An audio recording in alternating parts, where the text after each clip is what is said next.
Hello Internet, and today's video is going to be another book opinion, those videos in which I tell you my opinion on a book. And today's book is going to be Sidekicked by John David Anderson. So I had a tough time with this book, not because of the writing, not because of the story, but because of one of the characters and a twist that comes in it. So I will mention about those more spoily things I didn't particularly enjoy or got highly frustrated with at the end or towards the end of this video, and I'll give my objective opinion at the beginning if you just want to see that part and not see me complain about shit all the time. So this book follows a young boy, and he lives in a world where there is this organization called Sidekicked, and they gather around young middle school, high school age students who have some sort of superpower or special ability, and they get like an after-school training program to learn how to be the best sidekick and eventual hero. We follow one boy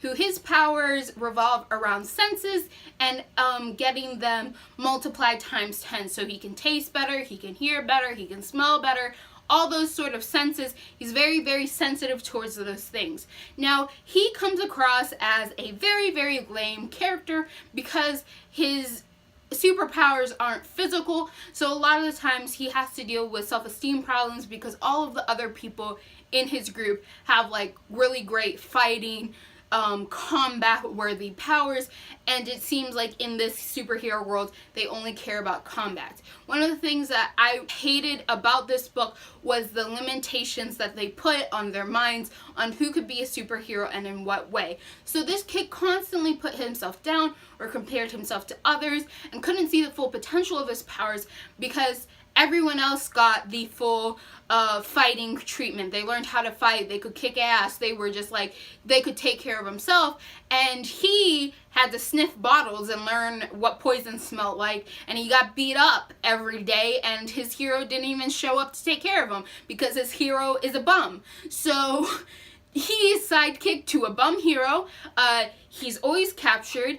No one wants him around because he's a lot of trouble. He doesn't feel like he's getting anything out of his training, and I couldn't help but feel mad because they kept thinking so narrow-mindedly. They kept thinking superheroes could only be the ones who flew and did Superman type feats, that they had to fly into battle and punch a bunch of people in the face. And I was like, no, he could have still been a superhero. He could have been like a spy of some sort. I mean, he has super hearing, right? So he can super hear, and he does some spying where he super hears and he repeats words or lips words that he even hears in other languages and stuff, and he's like, okay, I'll tell you kind of what I think it said. He can smell really good, like he can do all of these very high espionage type things, and it seems like nobody in this world cares about it. There's one hero mentioned that she's on an undercover mission, so I know they do espionage and they have hero espionage, and I could not figure why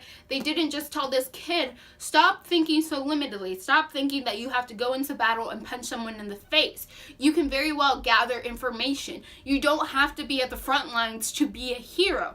But because all he was ever shown, because all he was ever taught was that, he thought he was less than everyone else. He thought he couldn't be a superhero, and he thought he was rather useless, and I thought it was such a shame. And I couldn't help but think, yes, maybe like you don't have immediate talent for fighting, but you could work on your powers, work on your senses and stuff, become an expert spy. They could teach you a bunch of different languages so that you could spy all over the world, and teach you how to mouth read if like it's too distant. Try to expand your limits, which is something that they sort of do. And like second part of your little training, you just building up your physical body, right? You do running, you do exercising, that sort of stuff. But they didn't do that for him. They wanted to try to focus on like expanding his mind and stuff, and expanding like how he could smell and hear, but they focused a lot less on his physical training to the point that it was practically useless. And I'm like, as clumsy as this kid could be, I'm pretty sure if you had him do some sit-ups and push-ups continuously, if you gave him basic martial arts training and just showed him how to move his body, that he could be at least something. He could at least defend himself. I mean, normal people can do that, and this kid has superpowers. What if you help him learn how to use his superpowers in cohesion with a fighting technique. He doesn't have to be Superman levels or Batman's levels of combat. He just needs to learn how to defend himself. He could be a great spy, but they just kept thinking so limitedly. So I was getting tired of him just not being able to see his potential, because in this world they only wanted offensive, destructive sort of superheroes to go against supervillains, and they didn't see the point of somebody who could have a more espionage sense to it. So I did not like that aspect. Even if I was very intrigued with the story, I just thought it was too limiting how these people thought. I thought that this boy was going through so much mental and emotional self-esteem issues for no reason, when all he had to do was think outside of the box, and someone just had to sit him down and be like, you don't have to limit yourself to just one thing. You can be more than that. You can be different than that, and that is okay. So that was my biggest problem with this book. The overall story, the overall plot, it worked really well. I liked how the other characters worked. The biggest note I'm going to give is one of his friends that is also in this program is a deaf kid, and he is like this badass martial artist. So I thought that was really cool to see a person with a disability just be badass and really cool, because I think we need to, like, we always talk about diversity, and we don't need just cultural diversity or just experience diversity, but all sorts. So I like seeing like a character like that be shown as amazing, and that they were amazing because they were deaf, right? Like, this wasn't a drawback. He didn't lose something. He gained something from his deafness, right? This wasn't a disability, even if some people would see it as such. That was a very minor character that really didn't have any prevalence to the story, but I thought it was something cool that I really appreciated. Now on to the really spoilery sort of bits of this, the parts that really made me mad. So when we meet this kid, he has a best friend, and it's very clear from the start that this girl really doesn't care about him, and she cares more about herself, or she doesn't put him on a level in which he puts her. And so we have like a twist, and because of what I just said, you can probably guess what the twist is. But I came to a point where I was like, it was so obvious in the beginning, and you're asking me to do something here at the end, to believe you, to forgive everything, to just accept the world the way it is. And I was like, this kid is a better person than me, because I don't accept this. I don't think this is okay. And it was very obvious from the beginning, if you were looking out for it, that these people did not care about this kid as much as he could care about them. And it was just like, it was frustrating to me. Like, I couldn't stand that throughout this whole book, this kid was torn down, that he didn't feel good about himself, that he thought he was an idiot because his powers were an offensive types, and then how people around him would treat him and how he would take that to heart naturally, right?